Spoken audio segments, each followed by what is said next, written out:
बिस्मिल्लाहिर्रहमानिर्रहीम। अस्सलाम वालेकुम to all of you students. Previous जो लेक्चर्स हमारे चल रहे थे उसमें हम रिग्रेशन का चैप्टर जो कर रहे थे, चैप्टर नंबर 14, उसकी अब तक हमने एक्सरसाइज 14.1 सॉल्व की। अब हम एक्सरसाइज नंबर 14.2 सॉल्व करेंगे।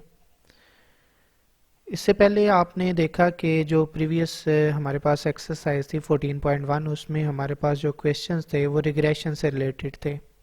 आपने उसमें देखा कि रिग्रेशन लाइन दो तरह की आती थी, एक regression line y on x और दूसरी regression line x on y। तो उनके हम क्वेश्चन सॉल्व करते थे। अब हमारे पास जो 14.2 में होगा उसमें रिग्रेशन के क्वेश्चंस भी होंगे और उसके साथ साथ कोरिलेशन के क्वेश्चन होंगे। अब रिग्रेशन और कोरिलेशन में क्या फ़र्क है? एक ही चैप्टर है वैसे तो दोनों का, लेकिन रिग्रेशन और कोरिलेशन में फ़र्क क्या है कि रिग्रेशन था, आपको बताया था कि रिग्रेशन थी हमारे पास के relationship between two or more variable, one is dependent and others are independent. Regression क्या थी कि उसमें हम क्या करते हैं, रिलेशनशिप फाइंड करते हैं बिटवीन वेरिएबल्स जिनमें एक डिपेंडेंट होता है और अदर्स कौन से होते हैं, इंडिपेंडेंट होते हैं। क्योंकि आपके जो क्वेश्चंस हैं इंटर लेवल पे वो इस तरह के क्वेश्चंस हैं कि उसमें टू ही वेरिएबल्स हमारे पास थे। आपने देखा है एक्स और वाई की फॉर्म में जो भी वेरिएबल आते थे उनको हम एक्स और वाई का नाम दे के, तो उसमें हम क्या करते थे, रिग्रेशन लाइन फाइंड कर देते या वाई ऑन एक्स या एक्स ऑन वाई। तो हमारे पास इसमें रिग्रेशन क्या थी कि relationship between two variable, one is dependent and other is independent. जबकि कोरिलेशन क्या है, कोरिलेशन भी रिलेशनशिप ही होता है, लेकिन ये मेजर करके बताएगा कि वेरिएबल के दरमियान में कितना रिलेशनशिप है और किस तरह का रिलेशनशिप है। आया कि वो पॉजिटिव है या नेगेटिव है, या है भी या नहीं है, या पॉजिटिव है तो कितना पॉजिटिव है, हाईली पॉजिटिव है या हाईली नेगेटिव है, या नो कोरिलेशन है। ये सारी हमें कोरिलेशन बताएगी। अब कोरिलेशन की नोटेशन जो होगी वो हमारे पास होगी आर। रिग्रेशन के कोफिशिएंट्स कितने थे? वो दो थे, बताए थे आपको, बी और डी की फॉर्म में आपने देखे रिग्रेशन कोफिशिएंट्स।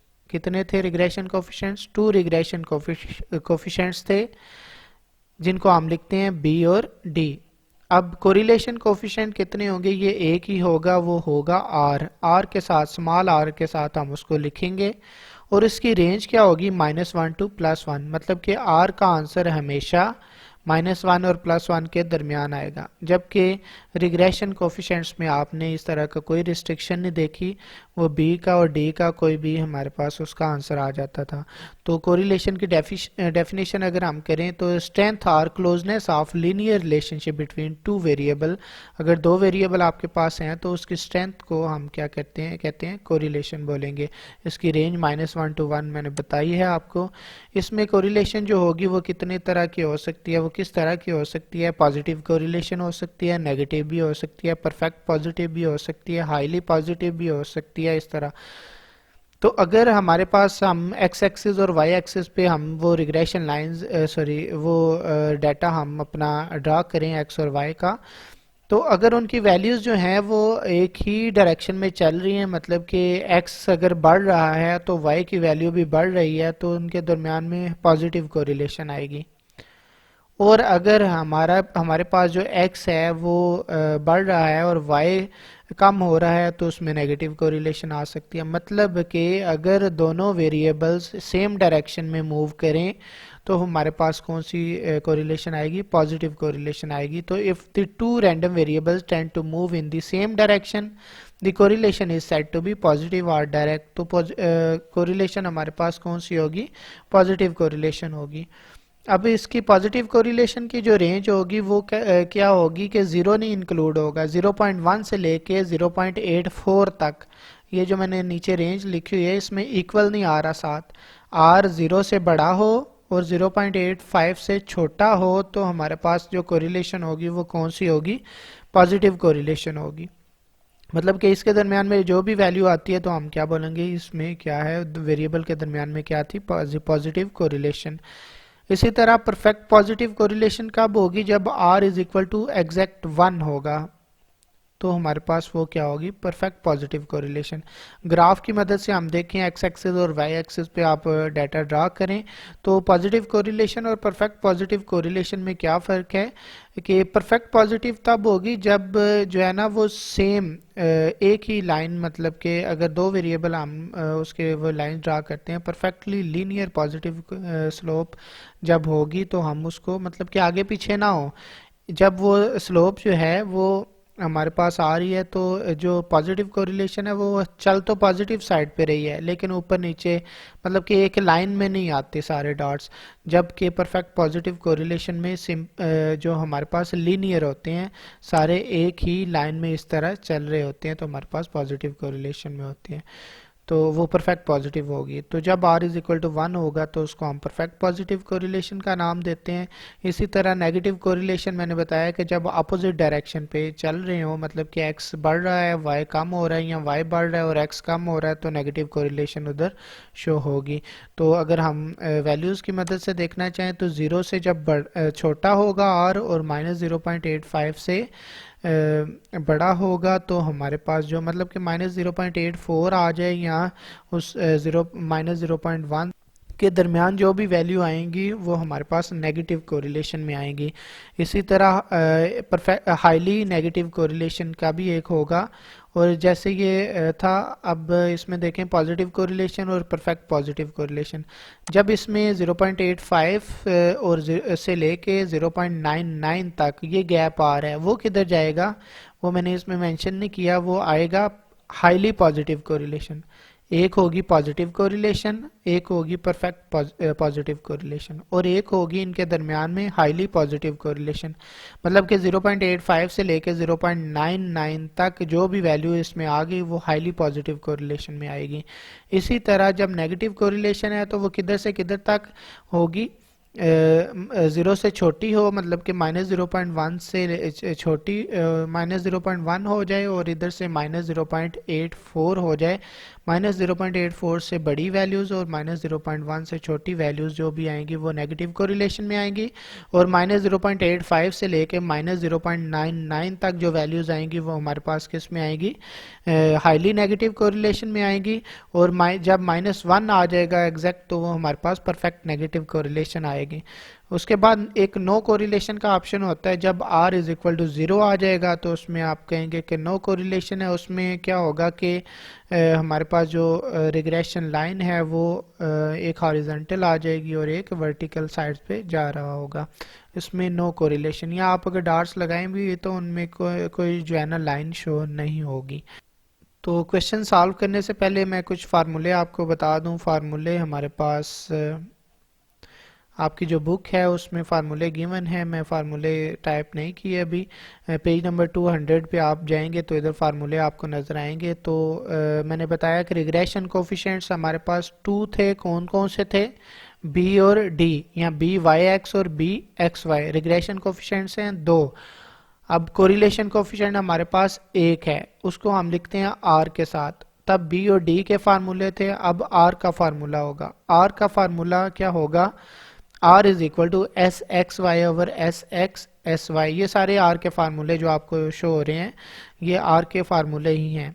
सबसे पहले आप ये मेरी बात सुन लें कि r बना कैसे है, कि ये देखें पांचवा जो पॉइंट आपको नजर आ रहा है r is equal to, plus minus को भी छोड़ें, r इज इक्वल टू, ये अंदर स्क्वायर रूट के अंदर नजर आ रहा है आपको बी वाई एक्स और दूसरा है बी एक्स वाई, जिसको आपने बी और डी की फॉर्म में लिखा।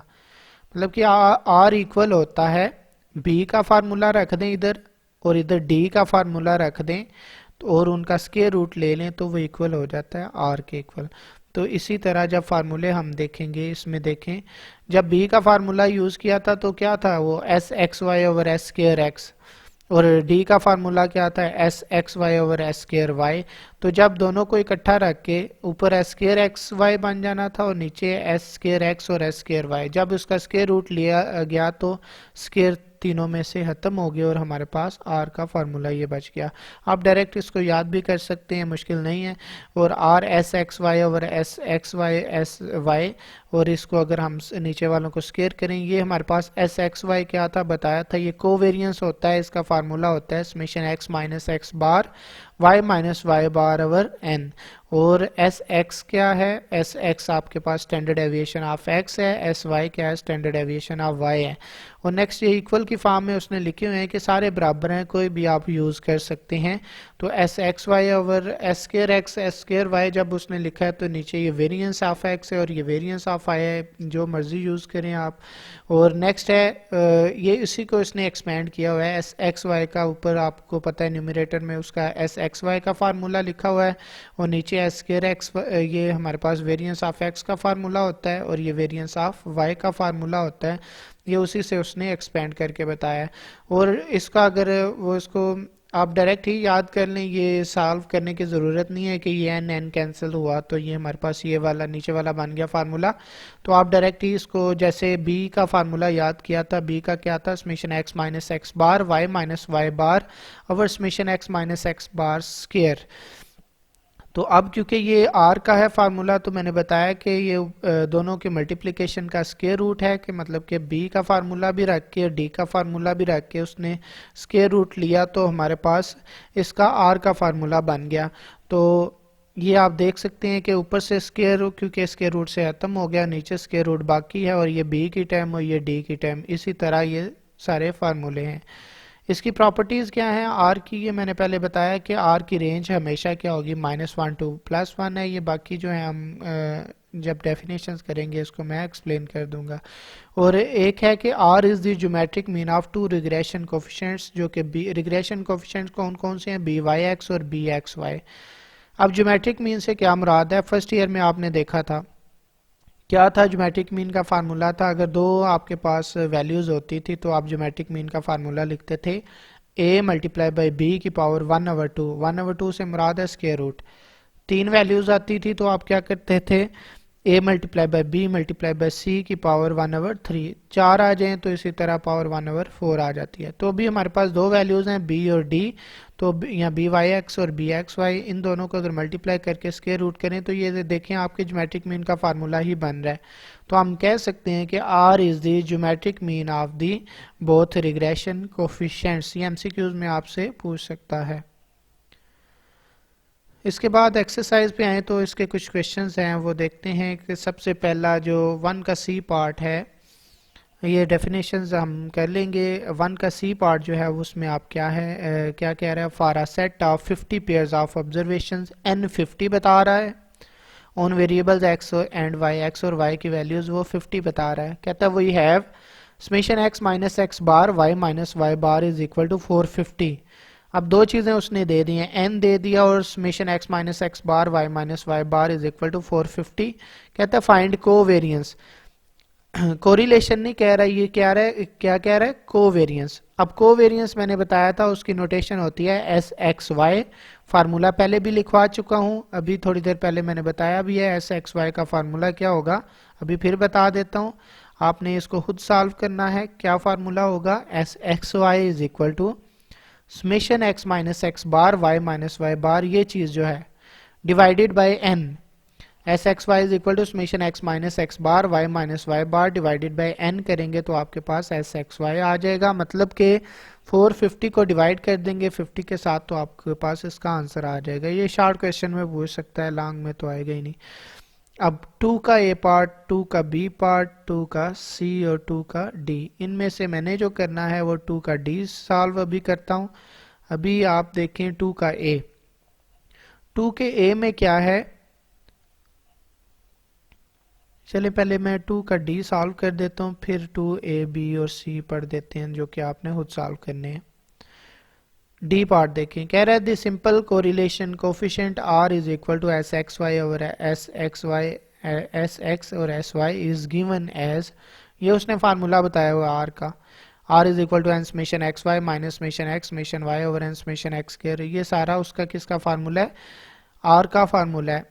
कहता है एक्स और वाई की उसने वैल्यूज दी हुई हैं, कहता है calculate the coefficient of correlation. मैंने बताया रिग्रेशन कोफिशिएंट्स बी और डी थे, कोरिलेशन का जो कोफिशिएंट है वो आर है, by using the above formula. Above formula ये उसने फार्मूला दिया हुआ है, अगर ना दिया होता तो आप जो मर्जी यूज कर लेते, अब दिया हुआ है तो हमने यही यूज करना है।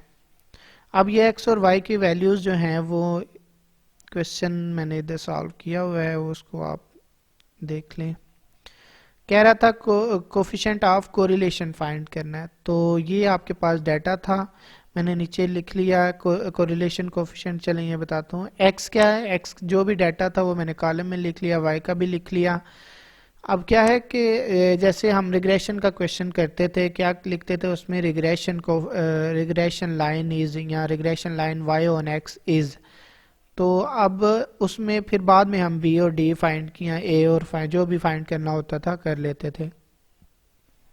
अब जो हमने करना है वो क्या है कि कोरिलेशन फाइंड करनी है, कोरिलेशन का कोफिशिएंट हमने फाइंड करना है जो कि आर है। फार्मूला उसने जो लिखा हुआ था वो ये था, R is equal to N summation X Y minus summation X summation Y over N summation X square minus summation X का whole square into N summation Y. अब आप देख सकते हैं कि ये जो है ये बी का फार्मूला था, ये ऊपर न्यूमरेटर में N summation X Y minus summation X summation Y और नीचे ये N summation X square minus summation X का होल स्क्वायर। ये क्या था, ये बी की टर्म है, और ये फिर N summation X Y minus summation X summation Y over N summation Y square minus summation Y का होल स्क्वायर, ये डी की टर्म है। मतलब जैसे R is the geometric mean मैंने बताया, तो इसी तरह ये क्या है, बी और डी का मल्टीप्लाई करके उसने क्या किया हुआ है, स्क्वायर रूट लिया हुआ है। तो स्क्वायर रूट से आप देखें बी और डी में, बी में भी ऊपर यही टर्म आनी है, डी में भी यही आनी है, तो इसके ये कितनी टर्म्स हो जानी थी, दो। जब इसका स्क्वायर बन जाना था तो स्क्वायर ऊपर स्क्वायर रूट से कैंसिल हो गया, क्योंकि आर के ऊपर होल का स्क्वायर रूट था, तो ऊपर वाली टर्म से स्क्वायर रूट क्यों नहीं आया, उसके ऊपर क्यों नहीं आया, क्योंकि बी में भी यही टर्म है, डी में भी यही टर्म है, उसका जब स्क्वायर बना तो स्क्वायर रूट से कैंसिल हो गया, ऊपर सिर्फ ये रह गया। और ये फिर बी की टर्म है, पहली ब्रैकेट में जो है बी है और दूसरी टर्म में डी का जो फार्मूले के डिनोमिनेटर आता है वही है। अब इस फार्मूले के अकॉर्डिंग आपको नजर आ रहा होगा कि n चाहिए हमें, समेशन एक्स वाई चाहिए, summation X summation Y summation X square summation Y square. हमारे पास जो डाटा गिवन था वो सिर्फ क्या था, x और y का गिवन था।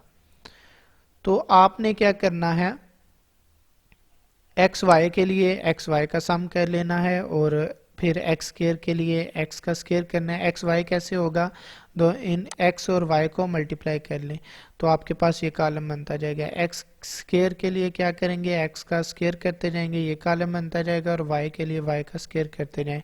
सबके सम कर लें और इसमें फार्मूले में पुट कर दें, और तो आप ये देख सकते हैं एन हमारे पास 7 था, वो पुट कर दिया, समेशन एक्स वाई जो भी था, ये समेशन एक्स वाई आया 50815 वो रख दिया, समेशन एक्स आ गया, समेशन वाई आ गया, वो रख दी वैल्यूज़, और समेशन एक्स के जो भी वैल्यूज़ थी वो हमने पुट करके उसको सिंपली सॉल्व कर लिया, तो हमारे पास ये 0.963 आंसर आ जाएगा। अब आप ये देख सकते हैं कि इसमें नेगेटिव कोरिलेशन नहीं आई, क्योंकि माइनस में आंसर नहीं है। आर का आंसर किस में आया हुआ है, पॉजिटिव है। तो पॉजिटिव में मैंने बताया था कितनी कोरिलेशन थी, वो था एक परफेक्ट पॉजिटिव कोरिलेशन। परफेक्ट कब होता है, जब आर इज इक्वल टू 1 आ जाता, तो परफेक्ट भी नहीं है। अब दूसरे पीछे रह गई पॉजिटिव कोरिलेशन और highly positive correlation. Positive correlation कब होती है, जब 0.1 से लेके 0.84 तक होना था, तो वो हमारे पास कौन सी कोरिलेशन, पॉजिटिव कोरिलेशन, वो भी नहीं है। 0.85 से लेके 0.99 तक जो हमारे पास वैल्यू आनी थी कोरिलेशन, वो हमारे पास होती है हाईली पॉजिटिव कोरिलेशन। तो ये 0.96 है, ये उसी में लाइक कर रही है, तो ये हाईली पॉजिटिव कोरिलेशन है। तो ये हमारे पास था क्वेश्चन 2 का डी पार्ट। इसमें जो फार्मूला उसने दे दिया हमने उसी को यूज करके फाइंड कर ली कोरिलेशन।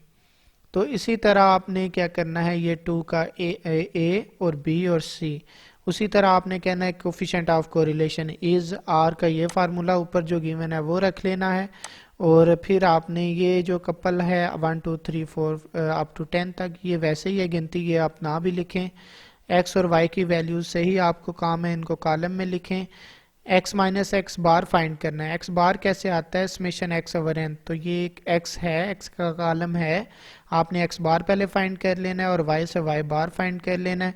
फिर आपको आप फार्मूला देखते जाएं और आप उसको यूज़ करते जाएं। फिर आपको नज़र आ रहा होगा कि आपको सबसे पहले कॉलम चाहिए एक्स माइनस एक्स बार का। तो एक्स की वैल्यूज़ में से एक्स बार जो भी आया होगा उसको माइनस करते जाएंगे तो कॉलम बनता जाएगा। उसका सम हमें नहीं चाहिए, हमें फिर y माइनस वाई बार का कॉलम चाहिए, फिर इन दोनों का प्रोडक्ट चाहिए। x माइनस एक्स बार का एक कॉलम जो तीसरे नंबर पे बना होगा, y माइनस वाई बार का जो चौथा कॉलम बना होगा, दोनों को मल्टीप्लाई करके पांचवा कॉलम बन जाएगा x minus X bar y minus Y बार। उधर से जो सम आएगा वो आपने इधर न्यूमरेटर में ऐड कर देना। और नीचे summation x minus X bar square और summation y minus Y bar square. अब पहले 5 कॉलम बन गए हुए हैं। जो तीसरा कॉलम आपके पास बना था x माइनस एक्स बार, उसका आपने स्क्वायर कर लेना है और एंड पे सम कर लेना है, तो ये चीज़ आ जाएगी। और समेशन y माइनस वाई बार का स्क्वायर करना है, जो कि चौथा कॉलम था आपके पास, उसका स्क्वायर करेंगे तो आपके पास ये टोटल 7 कॉलम बन जाएंगे। तो ये आपके पास जब उसमें तीनों की वैल्यूज पुट करेंगे तो आपके पास इसका आंसर आ जाएगा। इसी तरह ये बी पार्ट में भी आपने ये वाला फार्मूला यूज़ करना है। एक्स वाई चाहिए आपको, एक्स वाई कर लें। एन एन ये वैल्यूज़ ही होंगी। एक्स बार कैसे आएगा, summation X over N, Y bar summation Y over N. X square का सम चाहिए, एक्स का स्क्वायर का एक कॉलम बना लें, उसका सम कर लें, वाई के स्क्वायर का कॉलम बना लें, वो यूज़ करके आप इसमें से आर फाइंड कर सकते हैं। और इसी तरह सी पार्ट में भी उसी तरह ये जो जो चाहिए आपको, आप उसके हिसाब से वैल्यूज़ कैलकुलेट करते रहें और उसमें पुट करेंगे तो आपके पास कोरिलेशन कोफिशिएंट आता जाएगा। तो ये आपने सारे क्वेश्चन 1 का सी, 2 का ए, 2 का बी, 2 का सी और 2 का डी ये सॉल्व कर लेने हैं। तो जो समझ ना आए तो आप डिस्कशन क्लास में पूछ लें। मिलते हैं नेक्स्ट लेक्चर में, अपना ख्याल रखिएगा। अल्लाह हाफिज़।